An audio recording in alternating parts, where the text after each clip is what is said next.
Assalamu alaikum wa rahmatullahi wa barakatuh. Mes chers frères et sœurs, bienvenue sur cette nouvelle vidéo où nous allons explorer un événement unique, un joyau spirituel mentionné dans le Saint-Coran, le Shab et Miraj, le voyage nocturne et l'ascension céleste du prophète Muhammad, paix et bénédiction sur lui. Le Shab et Miraj est bien plus qu'une simple narration. C'est une expérience divine, une rencontre spirituelle qui dépasse le temps et l'espace. Cet événement montre non seulement le lien profond entre Allah et son prophète bien-aimé, mais il offre également des enseignements intemporels pour chaque musulman. C'est une histoire qui inspire, qui élève l'âme et qui nous rappelle l'importance de la foi, de la prière et de la proximité avec Allah. Dans cette vidéo, nous allons découvrir le contexte historique et spirituel dans lequel cet événement a eu lieu, explorer les détails captivants du voyage nocturne et de l'ascension céleste, réfléchir aux leçons spirituelles que nous pouvons tirer de cet événement, et enfin, discuter de l'impact de cette histoire sur notre vie aujourd'hui en tant que musulmans. Alors, installez-vous confortablement, ouvrez votre cœur et votre esprit, car ce voyage va nous transporter au-delà des étoiles et nous rappeler les merveilles de la création d'Allah. Avant de continuer, je voudrais exprimer ma gratitude pour votre présence et pour faire partie de cette communauté. Si vous avez déjà eu l'impression de suivre un objectif plus grand, n'hésitez donc pas à partager vos expériences, idées ou questions dans les commentaires. Bismillah, commençons ensemble ce voyage spirituel.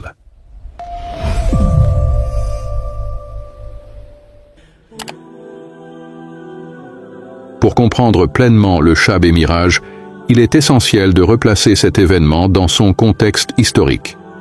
Nous retournons à une époque où le prophète Muhammad, paix et bénédiction sur lui, et les premiers musulmans faisaient face à des défis presque insurmontables. À la Mecque, les musulmans étaient persécutés pour leur foi. Les riches et puissants Quraysh cherchaient à écraser ce mouvement naissant par tous les moyens. Intimidation, boycotts économiques, agressions physiques et moqueries incessantes. Le prophète Muhammad, paix et bénédiction sur lui, lui-même était une cible constante. Sa mission était ridiculisée, et il portait le poids des souffrances de sa communauté. Et comme si cela ne suffisait pas, il traversa une année particulièrement difficile, que nous connaissons comme l'année de la tristesse. C'est durant cette période que le prophète perdit sa fidèle épouse, Khadija, qu'Allah soit satisfait d'elle, un pilier de soutien dans sa vie personnelle et dans sa mission prophétique. Peu après, il perdit également son oncle Abu Talib, son protecteur face aux attaques des Quraysh. Imaginez la douleur et l'épuisement qu'il a dû ressentir. D'un côté, la persécution s'intensifiait, et de l'autre, les piliers de son soutien humain s'effondraient. C'est dans ce moment de désespoir qu'Allah, dans sa sagesse infinie, offrit un immense réconfort à son prophète bien-aimé, le Shab et Miraj. Le voyage nocturne et l'ascension céleste n'étaient pas seulement un miracle, mais aussi un signe puissant de soutien divin. Allah montrait au prophète qu'il n'était jamais seul, et que malgré les épreuves sur terre, il avait un lien direct avec le Créateur des cieux et de la terre. Cet événement venait renforcer la foi du prophète et de ses compagnons, leur montrant que les épreuves de ce monde ne sont rien comparées à la récompense et à la proximité d'Allah. Le voyage du Shab et Miraj commence par une nuit bénie à la Mecque, où le prophète Muhammad, paix et bénédiction sur lui, reçoit une visite extraordinaire. L'apparition de l'ange Jibril et de la monture céleste Burak. L'ange Jibril, envoyé par Allah, apparaît au prophète avec une monture spéciale appelée Burak. Cette créature céleste, d'une beauté indescriptible, était plus rapide que le vent et pouvait traverser d'immenses distances en un instant. Avec Jibril à ses côtés, le prophète monte sur Burak et commence son voyage miraculeux depuis la Kaaba, le cœur sacré de la Mecque. Le départ de la Mecque vers Al-Quds. Le prophète est transporté dans une nuit où les lois du temps et de l'espace n'ont plus de limite. En un éclair, il arrive à Al-Quds, la ville sainte de Jérusalem, où se trouve la mosquée Al-Aqsa, un lieu d'une immense importance spirituelle. La rencontre à la mosquée Al-Aqsa. À Al-Aqsa, un moment d'une signification immense se produit. Le prophète Muhammad, paix et bénédiction sur lui, rencontre les prophètes qui l'ont précédé, parmi lesquels Ibrahim, Moussa et Isa, Jésus, que la paix soit sur eux tous. Dans cet instant unique, le prophète Muhammad dirige une prière collective avec tous les prophètes. Ce geste symbolise son rôle en tant que sceau des prophètes et guide ultime pour l'humanité. La signification spirituelle de cette rencontre. Cette prière ne représentait pas seulement une réunion spirituelle, mais également une transition. Elle marquait l'unité de la mission prophétique. Tous les prophètes avaient la même mission fondamentale d'appeler à l'adoration d'Allah et à la droiture. Pour nous, croyants, cet événement renforce l'importance de la mosquée Al-Aqsa comme un lieu sacré et rappelle que l'islam est le dernier maillon d'une longue chaîne de guidance divine. Avec cet incroyable voyage nocturne jusqu'à Jérusalem, nous voyons déjà la puissance et la sagesse divine qui soutenaient le prophète Muhammad dans sa mission. Mais ce n'était que le début. Le voyage allait bientôt atteindre un niveau encore plus élevé, l'ascension vers les cieux.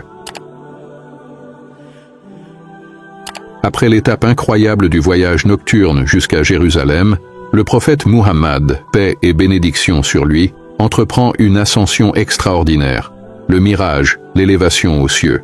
Ce voyage céleste est une démonstration de la majesté divine et un moment d'une importance spirituelle inégalée. La montée dans les cieux. Accompagné par Jibril, le prophète atteint le premier ciel, où il rencontre le prophète Adam, paix sur lui, le père de l'humanité. Adam le salue chaleureusement en tant que messager d'Allah et lui donne ses bénédictions. Au deuxième ciel, il rencontre les prophètes Issa et Yahya, tous deux envoyés pour guider les bannis Israël. Il le salue et prient pour lui. Les cieux suivants continuent de dévoiler des rencontres miraculeuses. Au troisième ciel, il rencontre Youssouf, Joseph, dont la beauté était une bénédiction d'Allah. Au quatrième ciel, c'est Idris, connu pour sa droiture et son élévation auprès d'Allah. Au cinquième ciel, Aaron, l'accueille avec amour.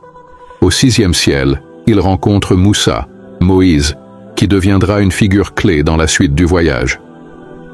Enfin, au septième ciel, il rencontre Ibrahim, Abraham, qui se tient appuyé contre la Kaaba céleste, la Bayt al-Mamour, un lieu de prière pour les anges.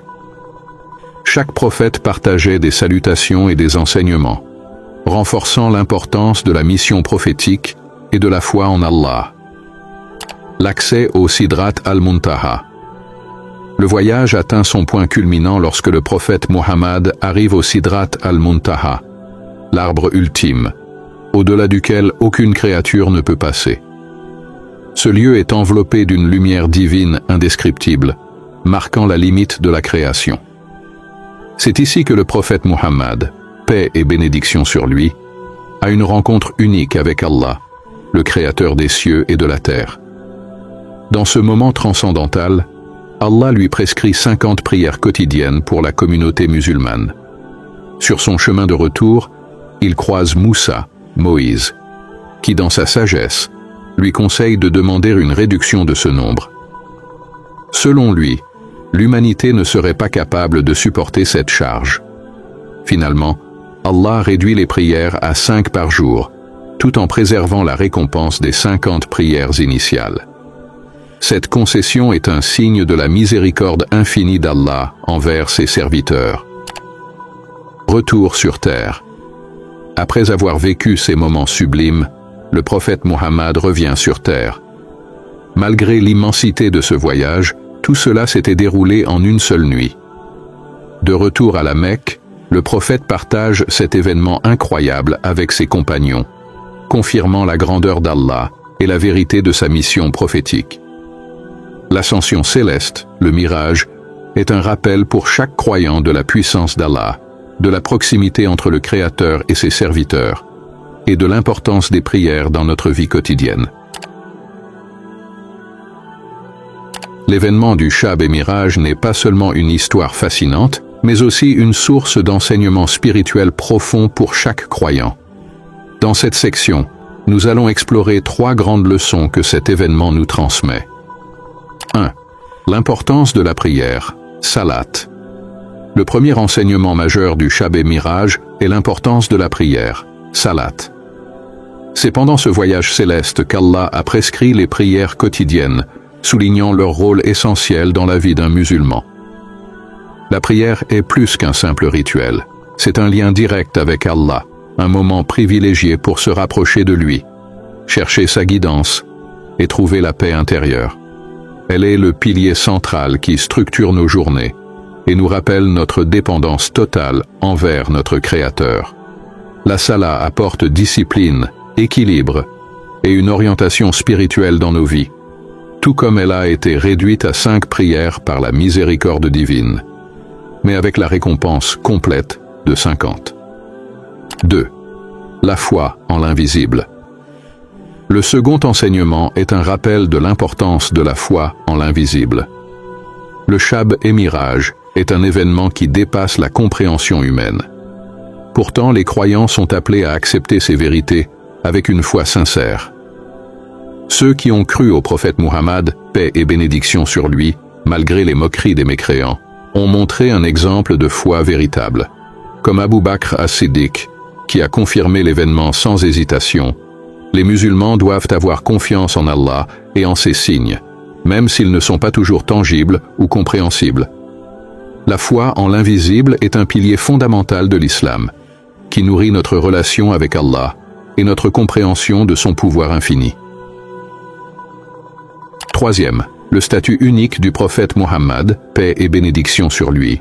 Le Shab et Miraj met également en évidence le statut unique du prophète Muhammad, paix et bénédiction sur lui, en tant que dernier messager et guide pour l'humanité. Ce voyage a confirmé son rôle exceptionnel, non seulement en guidant les musulmans, mais aussi en tant que messager de l'unité de tous les prophètes d'Allah. Son ascension et son interaction avec les prophètes, et Allah montre qu'il est le sceau des prophètes et un modèle parfait pour l'humanité. Son message transcende les limites du temps et de l'espace, et nous rappelle que suivre son exemple est la clé pour mener une vie réussie dans ce monde et dans l'au-delà. En résumé, le Shab et Miraj nous enseigne 3 grandes leçons. L'importance de la prière comme lien direct avec Allah, la nécessité de croire en ce qui est au-delà de notre compréhension et le statut unique du prophète Muhammad, paix et bénédiction sur lui, en tant que guide pour toute l'humanité. Quel est l'impact du Shab et Miraj aujourd'hui? Le Shab et Miraj n'est pas seulement un événement historique et spirituel. Aujourd'hui encore, il continue d'inspirer et de renforcer la foi de millions de musulmans à travers le monde. Examinons comment cet événement trouve un écho dans nos vies modernes. Premier, comment les musulmans commémorent cet événement? Chaque année, le Shab et Miraj est commémoré par les musulmans à travers le monde comme un rappel de cet incroyable voyage nocturne. Les mosquées s'animent avec des prières spéciales, des récitations du Coran et des sermons qui relatent les détails de cet événement miraculeux. C'est également un moment où les familles se réunissent pour réfléchir à l'importance de la foi, partager des récits islamiques et renouveler leur engagement envers les enseignements du prophète Muhammad, paix et bénédiction sur lui. 2. Le rappel de l'élévation spirituelle. Le Shab et Miraj rappelle à chaque croyant qu'il est possible de rechercher une élévation spirituelle, même dans ce monde. Les prières quotidiennes, prescrites lors de cet événement, sont un moyen d'atteindre cette élévation. À travers la salat, nous pouvons trouver paix, guidance et une proximité avec notre Créateur. Cet événement souligne que l'élévation spirituelle n'est pas réservée aux prophètes, mais qu'elle est accessible à tout croyant sincère, par la foi et la soumission à Allah. Troisième, un encouragement à renforcer notre connexion avec Allah. Enfin, le Shab et Miraj est un puissant rappel pour nous de renforcer notre connexion avec Allah et de méditer sur les enseignements du Coran. C'est une opportunité de nous recentrer sur notre foi, de purifier nos intentions et de vivre en alignement avec les principes divins. À travers les prières, les invocations et les actes de bonté, nous pouvons atteindre un niveau de spiritualité qui nous guide dans tous les aspects de notre vie. Chers frères et sœurs, le Shab et Miraj nous enseigne que chaque prière est une ascension spirituelle, une chance de nous rapprocher d'Allah. Prenons cet événement comme une inspiration pour renouveler notre foi et renforcer notre engagement à vivre selon ses commandements. Qu'Allah nous guide tous sur le chemin de la foi, de la paix et de la spiritualité. Amen. Assalamu alaikum wa rahmatullahi wa barakatuh, chers frères et sœurs. Alors que nous concluons cette réflexion sur le Shab et Miraj, prenons un moment pour récapituler ce que nous avons appris aujourd'hui. Le Shab et Miraj n'est pas simplement un événement historique. C'est une source éternelle d'inspiration et de guidance pour nous, en tant que musulmans. Nous avons exploré le contexte historique et les épreuves vécues par le prophète, paix et bénédiction sur lui, le voyage nocturne miraculeux et l'ascension céleste, les leçons profondes sur la prière, la foi en l'invisible et notre connexion avec Allah, et enfin, l'impact spirituel de cet événement dans nos vies aujourd'hui. Le Shab et Miraj nous rappelle l'importance centrale de la prière dans notre vie quotidienne. La salat n'est pas juste une obligation, c'est un cadeau précieux, un moment où nous nous élevons spirituellement et établissons un lien direct avec notre Créateur. Prenons un instant pour réfléchir. À quel point valorisons-nous cet incroyable privilège dans notre vie? Si cette vidéo vous a appris quelque chose de nouveau ou renforcé votre foi, n'hésitez pas à liker cette vidéo, à la partager avec vos proches et à vous abonner à notre chaîne pour découvrir davantage les merveilles de notre foi. Ensemble, partageons ces enseignements précieux et continuons à grandir dans notre spiritualité. Merci de nous avoir rejoints aujourd'hui. Wassalamu alaikum wa rahmatullah wa barakatuh.